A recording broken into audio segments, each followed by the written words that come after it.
आपका fridge 1.5 fail होगा, मैं फिर 1.67 आपके सामने करके दिखाऊंगा कि ये चीज़ें आपने क्या करनी होती हैं।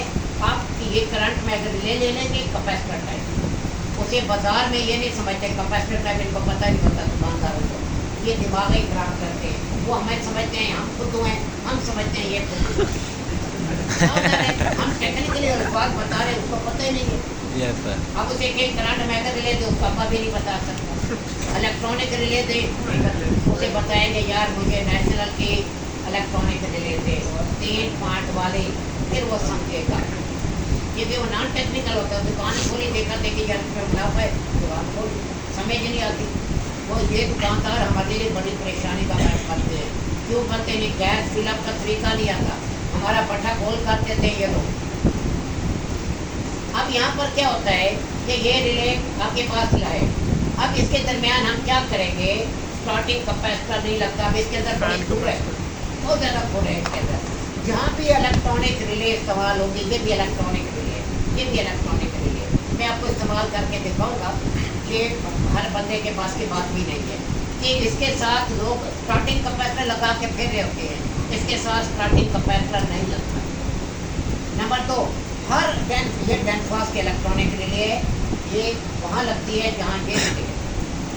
ये डेंफास की करंट मैगर रिले है, ये डेंफास की इलेक्ट्रॉनिक रिले है।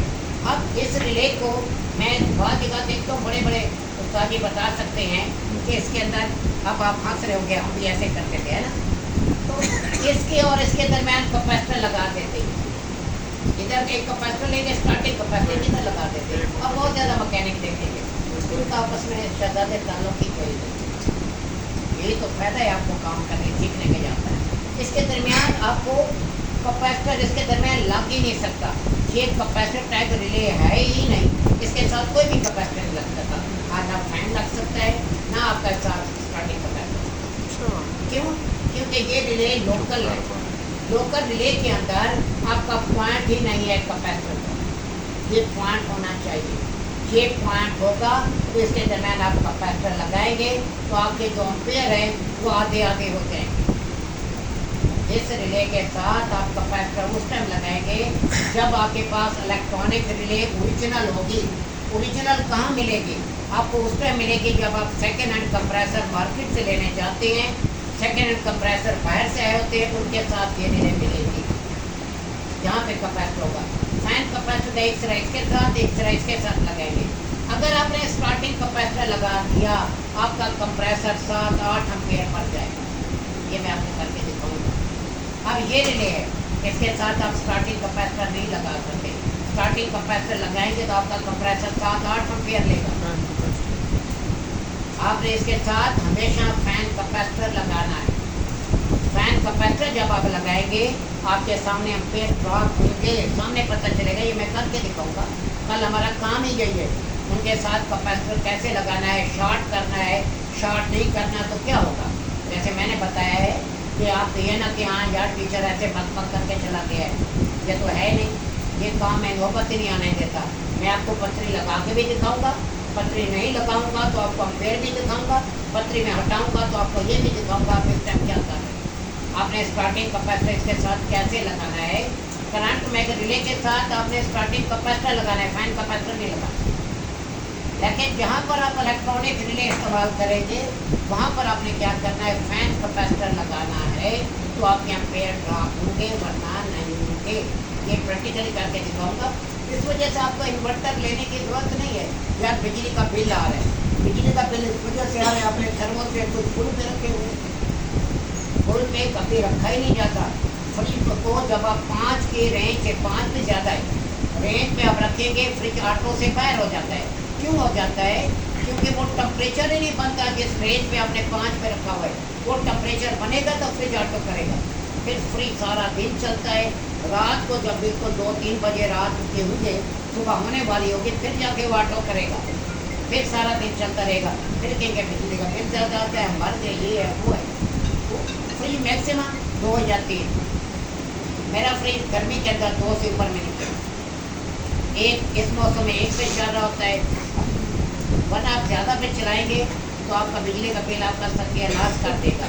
जब आप इसके अंदर आप 600 चार्ज कर देते हैं, आपके एम्पेयर तो वैसे ड्रॉप हो जाते हैं, आपका फ्रिज 1.5 एम्पेयर पे चल रहा होता है। जब आप R600 चार्ज करेंगे प्रॉपर सही तरीके से, प्रेशर ज़्यादा ना हो, प्रॉपर चार्ज करेंगे, वो आ जाएगा 0.67 पे चलेगा। अगर मज़ीद आपने डाउन करना है फिर आप फैन कैपेसिटर लगा देंगे, वो आ जाएगा 0.4 0.5, एक बल्ब के बराबर बिजली खा रहा है। ये सारी चीज़ें इंशाल्लाह सारी चीज़ें ज़िंदगी के साथ हैं, ज़िंदगी रही। अब इसके अंदर इस रिले को आपने लगाना कैसे है, आपने लगाते वक्त ये ज़रूरी नहीं है, आप जब आप बाज़ार से लेने जाते हैं, आजकल नॉलेज बहुत बड़ा नॉलेज है अगर आपने रखा यहाँ को, अब बाज़ार से लेने जब जाते हैं आप उससे कहते हैं कि मुझे इलेक्ट्रॉनिक रिले दे नेशनल की 3 पॉइंट वाली, तो ये सिर्फ नेशनल में नहीं लगती, आप इसे डेनफास में भी लगा सकते हैं। मैं इसे लगा के दिखाऊंगा। अब इसी तरह ये डेनफास की इलेक्ट्रॉनिक रिले है, आप बाज़ार में जाते हो कहते हैं डेनफास की इलेक्ट्रॉनिक रिले दे, नहीं, ये आप नेशनल में भी लगा सकते हैं, उस कंप्रेसर में भी लगा सकते हैं जिसमें कॉमन आपके ऊपर है। ये आमतौर पे इस्तेमाल होती है उस कंप्रेसर के लिए जिसमें कॉमन नीचे, जितने भी मकैनिक इसी तरह लगा रहे हैं, लेकिन ये ज़रूरी नहीं है, आप इसे नेशनल में ही लगा सकते हैं।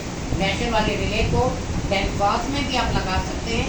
ये पहले मैंने करके दिखाया, पिछला जो बैच है उसको मैंने पूरा ये सारा फन मैंने दिया, अगर उन्हें याद रखे। ये रिले एक दूसरे की जगह नहीं लगते, ये नहीं लगते इसमें, क्योंकि पॉइंट आपके चेंज है, कॉइल चेंज होती है, इस वजह से यहाँ पे आप नहीं लगा सकते। ये दो रिले नहीं लगेगी, ये आपकी नेशनल में जिसमें कॉमन ऊपर है ये करंट मैग रिले लगेगी, ये करंट मैग रिले डेनफास की उसमें लगेगी जिसमें आपका कॉमन नीचे।